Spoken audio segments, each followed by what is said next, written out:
2026 বিধানসভা নির্বাচনের ঠিক আগে রাজ্য রাজনীতিতে সবথেকে বড় আপডেট। 28শে ফেব্রুয়ারি 2026-এ প্রকাশিত হয়ে গেল পশ্চিমবঙ্গের নতুন ভোটার লিস্ট। কিন্তু অবাক করার মতো বিষয় হলো, এই নতুন তালিকায় প্রায় 1,22,00,000 মানুষের নাম যাচাইয়ের অপেক্ষায় বা বাদ পড়ার মুখে রয়েছে। আপনার নাম কি আদৌ এই তালিকায় আছে, নাকি আপনিও আন্ডার এডুকেশন লিস্টে পড়ে আছেন? যদি আপনার নাম এই লিস্টে না থাকে, তবে কিন্তু সামনের নির্বাচনে আপনি ভোট দিতে পারবেন না। আজকের এই ভিডিওতে আমি আপনাদের একদম প্র্যাকটিক্যালি দেখাবো কীভাবে মাত্র 2 মিনিটে নিজের মোবাইল থেকে 2026-এর নতুন ভোটার লিস্ট ডাউনলোড করতে পারবেন এবং আপনার নাম সেখানে সঠিক আছে কিনা চেক করবেন। তাই ভিডিওটি স্কিপ না করে শেষ পর্যন্ত দেখুন, কারণ একটি ছোট্ট ভুল আপনার ভোটাধিকার কেড়ে নিতে পারে। এরকম আরও গুরুত্বপূর্ণ সরকারি আপডেট পেতে চ্যানেলটি সাবস্ক্রাইব করে রাখুন।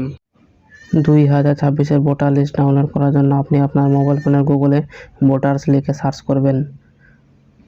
সার্চ করার পর প্রথমে যে ওয়েবসাইটটি আসবে ভোটার্স সার্ভিস পোর্টাল, সেটিতে ক্লিক করবেন। এরপরে এরকম একটি ইন্টারফেস আসবে, এই ডাউনলোড ইলেকটোরাল রোল সেটিতে ক্লিক করবেন। ক্লিক করার পর এখানে আপনি আপনার স্টেট, আপনার ডিস্ট্রিক্ট এবং অ্যাসেম্বলি বসিয়ে ক্যাপচা কোডটি বসিয়ে দেবেন। তারপর এখানে আপনার নিচে পার্ট নম্বর এবং পার্ট নেম সেটি সিলেক্ট করে তার পাশে যে চেক বক্স থাকবে সেটিতে টিক মার্ক দিয়ে ডাউনলোড সিলেক্টেড পিডিএফে ক্লিক করবেন। এরপরে তার সাথে সাথে আপনার সামনে আপনার পিডিএফ, আপনার ভোটার লিস্টটি ডাউনলোড হয়ে যাবে। সেখানে ভালোভাবে চেক করবেন সেই লিস্টে আপনার নাম আছে কিনা।